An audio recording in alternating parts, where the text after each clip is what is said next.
ఖచ్చితంగా ఎన్నికలప్పుడు మనం మొన్నటి నుంచి మనం మాట్లాడుకున్నాం. ఇప్పుడు దొంగ ఓట్లు అంటే ఒకే వ్యక్తి 4, 5 చోట్ల ఓట్లున్నాయంటే అతను వేరే ఊళ్ళకి వెళ్ళినప్పుడు అక్కడ జరుగుతుంటుంది. దానికి సాక్ష్యం బెజవాడోళ్ళకి హైదరాబాద్‌లో ఉంటది.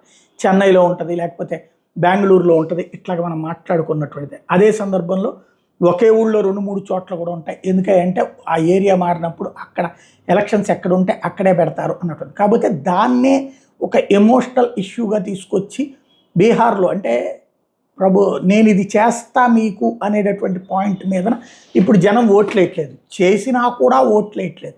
సంక్షేమం చేసినా ఓట్లేయట్లేదు. అభివృద్ధి చూసి ఓట్లేయట్లేదు. కాబట్టి మనం ఇప్పుడు మనదంటూ ఒక ముద్రేసుకోవాలి. అందులో బీజేపీ పాలిత రాష్ట్రాల అభివృద్ధి చూసి ఓట్లేస్తున్నారు.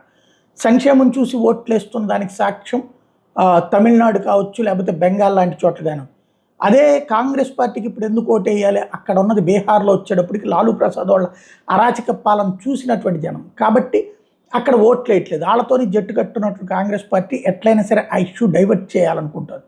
అందుకోసమే సృష్టిస్తుంటే మొన్న ఏదో 124 ఏళ్ల ఆవిడ అసలు బతికే లేని ఆవిడదంటూ ఓ ఫోటో పెట్టుకుంటే నాకు 35 ఏళ్ళు వాళ్ళు అంకె తప్పేసినంత మాత్రాన నేను మనిషిని లేకపోవడం ఏంటి అంటూ నిలదీసింది చూసాం. ఇప్పుడు మరొక కుర్రోడు రంగంలోకి వచ్చాడు.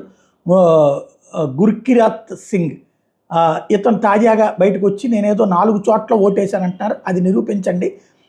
ఎందుకు తప్పుడు ప్రచారాలు చేస్తున్నారు అన్నటువంటిది నిలదీయడం ప్రారంభించాడు. మరోవైపు రాహుల్ గాంధీనేమో బీహార్‌లో ర్యాలీల ద్వారా పబ్లిక్‌ని మాత్రం తప్పుదోవ పట్టించే ప్రయత్నం చేస్తున్నాడు.